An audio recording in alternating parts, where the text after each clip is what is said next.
దీనికి సంబంధించి నామినేషన్లు ఎంతవరకు వచ్చింది, జిహెచ్ఎంసీ పరిధిలో నామినేషన్లు ఎంతవరకు వచ్చింది, ఎన్ని నామినేషన్లు అయినా, అసలు ఏ పార్టీలు ఏ అభ్యర్థులు పోటీ చేయబోతున్నారు, అసలు ఏం జరగబోతుందో ఒకసారి కూడా తెలుసుకునే ప్రయత్నం చేద్దాం. 38,870 నామినేషన్లు మున్సిపల్స్ భాగంగా 3 రోజుల్లో రాష్ట్ర వ్యాప్తంగా దాఖలు. చివరి రోజు భారీగా నమోదు. నేడు నామినేషన్ పత్రాల పరిశీలన. ఫిబ్రవరి 3న ఉపసంహరణకు ఛాన్స్. దీనికి సంబంధించి మున్సిపాలిటీల్లో 38,870 నామినేషన్లు వచ్చినాయి ఇప్పటికీ. దీనికి సంబంధించి ఓన్లీ ఇది మొదటి విడతనే, మళ్ళీ పెద్ద ఎత్తున ఇంకో విడత కూడా ఉండబోతుంది. అందులో కూడా కొన్ని మళ్ళీ మున్సిపాలిటీసు కూడా ఉండనున్నాయన్నట్టుగా కూడా సమాచారం తెలుస్తూ ఉంది. ఒకసారి మున్సిపల్ ఎన్నికల్లో కీలకమైన నామినేషన్లు దాఖలు చేసే ప్రక్రియ శుక్రవారం ముగిసింది. చివరి రోజు కావడంతో పెద్ద సంఖ్యలో నేతలు కార్యకర్తలు తరలివచ్చారు. ఆయా కేంద్రాల వద్ద ఉదయం నుంచే నామినేషన్లు చేసేందుకు బారులు తీరారు. పోలీసులు పటిష్ట బందోబస్తును ఏర్పాటు చేశారు. అన్ని రాజకీయ పార్టీలకు చెందిన అభ్యర్థులు పోటాపోటీగా నామినేషన్లు వేశారు. ముఖ్యంగా బీఫామ్ ఇవ్వకపోయినా సాధారణ పత్రాలతోనే నామినేషన్లు సమర్పించారు. ఉపసంహరణ చివరి వరకు బీఫామ్ సమర్పించే అవకాశం ఉంది. కాగా మున్సిపల్ ఎన్నికలకు సంబంధించిన ఫిబ్రవరి 11 రాష్ట్రంలోని 116 మున్సిపాలిటీలు 7 కార్పొరేషన్లకు పోలింగ్ జరగనుంది. మొత్తం 2,996 వార్డులు డివిజన్లకు ఎన్నికలు జరగనున్న విషయం తెలిసిందే.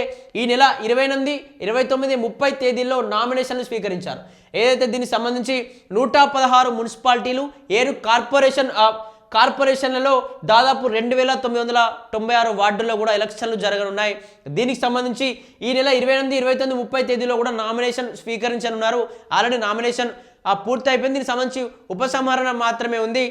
ఉపసంహరణ డేట్ వరకు చాలామంది పార్టీ వ్యక్తులు కూడా చాలామంది ఓన్లీ ఇండిపెండెంట్గా కూడా నామినేషన్ వేసి వచ్చిన పరిస్థితి. ఎవరికి కూడా ఇంకా ఏ పార్టీ బీఫామ్స్ ఇవ్వకపోవడంతో చాలామంది కూడా ఎదురు చూస్తూ ఉన్నారు. ఆశావాహులంతా, పనిచేసిన వాళ్ళంతా మాకు ఈ పార్టీ ఇప్పుడైనా టికెట్ ఇస్తుందేమని చెప్పి చాలామంది ఆశించి పెద్ద ఎత్తున భుజాలపైన వేసుకొని, పార్టీ కండువాలను భుజాలపైన వేసుకొని పెద్ద ఎత్తున చాలా పార్టీకి సంబంధించి బరువు బాధ్యతలు మోసిన వాళ్ళు చాలామంది, వాళ్ళందరూ కూడా ఇండిపెండెంట్గా నామినేషన్ వేసిరు. కనీసం ఉపసంహరించుకునే రోజు వరకైనా మాకు బీఫామ్ ఇస్తుందేమో, మళ్ళీ దానికి సంబంధించి పోటీ చేయొచ్చామని చెప్పేసి కూడా చాలామంది కూడా ఇవ్వకపోయినా సాధారణ పత్రాలను కూడా నామినేషన్లు దాఖలు చేసినట్టు కూడా ఇక్కడ తెలుస్తూ ఉంది.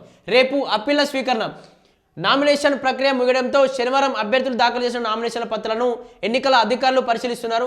పత్రాలు సరిగ్గా లేకపోయినా పోటీ చేసే వార్డులో ఓటరుగా ఉన్నారా లేదా, ప్రపోజల్ కూడా సంబంధిత వార్డులో ఓటర్గా నమోదుగా ఉన్నారా లేదా వంటి విషయాలను ఎన్నికల అధికారులు క్షుణ్ణంగా పరిశీలించనున్నారు. అన్ని పత్రాలను పరిశీలించి నామినేషన్ల తుది జాబితాను అధికారులు వెల్లడించనున్నారు. నామినేషన్ల పరిశీలనలో ఏమైనా అభ్యంతరాలు ఉంటే ఫిబ్రవరి 1వ తేదీన అప్పీళ్లు చేయడానికి అవకాశం ఉంది. వచ్చిన అప్పీలను ఎన్నికల అధికారులు ఫిబ్రవరి 2వ తేదీన పరిశీలించనున్నారు. 3వ తేదీ మధ్యాహ్నం 3 గంటల వరకు నామినేషన్ ఉపసంహరణ ప్రక్రియ ముగియనుంది. 3 గంటల తర్వాత పోటీలో ఉండే అభ్యర్థుల ఫైనల్ జాబితాను ఎన్నికల అధికారులు ప్రకటించనున్నారు. ఫిబ్రవరి 13న ఓట్ల లెక్కింపు ఫలితాలను వెల్లడించనున్నారు. ఫిబ్రవరి 16న మేయర్, చైర్మన్ ఎన్నిక ఉంటుంది. ఎలక్షన్ కమిషన్ ఇదివరకే షెడ్యూల్లో ప్రకటించింది.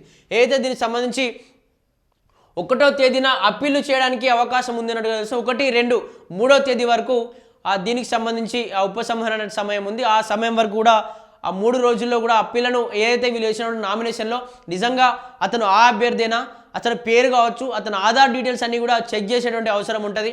అందులో నిజంగా ఆ పరిధి, ఆ డివిజన్ పరిధిలో కావచ్చు, ఆ మున్సిపాలిటీ పరిధిలో కావచ్చు, అతను ఓటర్గా ఉన్నాడా, లేకపోతే వేరే ప్రదేశం నుంచి వచ్చి ఇక్కడ పోటీ చేస్తా ఉన్నా నిజంగా ఓటరేనా, లేకపోతే ఇతని పైన ఏమైనా కేసులు ఉన్నాయని చెప్పేసి ఇటువంటి ఆ పూర్తి దర్యాప్తు కూడా ఈ అప్పీల్లో చేసే అవకాశం ఉంటుంది. ఇందులో ఏ ఒక్క తప్పుగా ఉన్న ఎటువంటి కేసున్నా, లేకపోతే ఓటర్ కాకపోయినా, లేకపోతే అతనికి ఇంకా వయస్సు నిండకపోయిన అర్హతకు దీనికి సంబంధించి దీనికి సంబంధించి అతను కొట్టివేసేటువంటి స్క్రూటినీలో కూడా తీసేటువంటి ఆ ప్రమాదం కూడా ఉంటుంది.